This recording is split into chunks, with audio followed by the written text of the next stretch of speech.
So I've talked about internet game reviewers as well as game reviewers on cable television, but I think it's time to go deeper. So why don't you strap in and let's get started. So somewhere in Maryland around the early 90s, a public access show called Flights of Fantasy was created by a man named George Wood. A lot of the content was your typical geek interests like comic books and action movies. Nothing too out of the ordinary. But then you get to his game shows and why don't I let George explain to you? I'm your host, George Wood. We've got 3 contestants who are going to play the classic Who Wants to See My Derriere. They answer 5 questions correctly in a row, and they get the glory shot. But when he wasn't giving kids the glory shot, he was also dabbling in game reviews. And this was all the way back in the 90s, before gaming has really gained a mainstream appeal. So I bet you're asking, how was this first foray into game reviewing as a visual medium? So which will it be? PlayStation, Jaguar, M2, or Saturn? The answer is none of the above. There's another advanced gaming system that will win the war, and it's Virtual Boy, the 32-bit, $180 portable virtual reality gaming system from Nintendo. Look for continued coverage of this game soon. Oh, by the way, if Square doesn't add voiceovers to Final Fantasy IX, I'm committing suicide. I hate text. You play Lara Croft, complete with front-loaded anvils, searching for the dagger centuries later. We have a challenge to Eidos. In Tomb Raider 3, create a storyline in which Lara gets breast cancer. Imagine the drama of a vulnerable Lara Croft still persisting in her worldly adventures despite her illness. It needs fleshing out, no pun intended, but we guarantee the gaming world would be shocked, stunned, and moved at the effort to make Lara's character more meaningful. We love Lara, but it's about time the industry had a big shock for a change. Come back, things are only going to get better. Oh my god.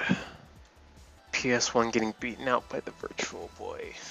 Those videos pretty much speak for themselves. They're outlandish, detached, and poorly informed. Kind of like a middle-aged school teacher trying to seem relevant to his students. You know, he knows about the video games. I've actually known a lot of guys like that in both grade school and college, and I'm sure you have as well. I think you all have known a George Wood at least once in our lives.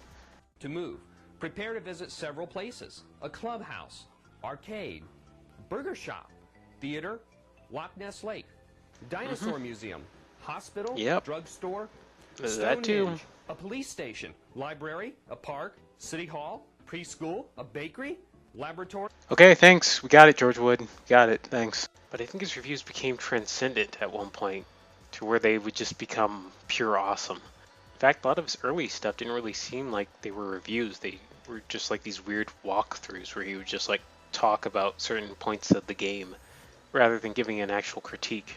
Compared to most of the bargain bin reviewers that I've talked about here, I honestly don't hate him all that much.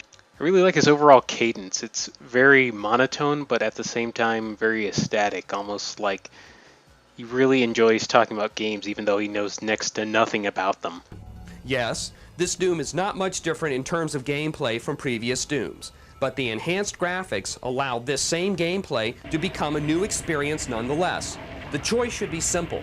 Great graphics, great control, great challenge, great fun. One of the top games of the year. And we can't believe we're saying that. Maybe we've been possessed by the demons in Doom. Ew, not a nice thought. I'm starting to get the heebie-jeebies.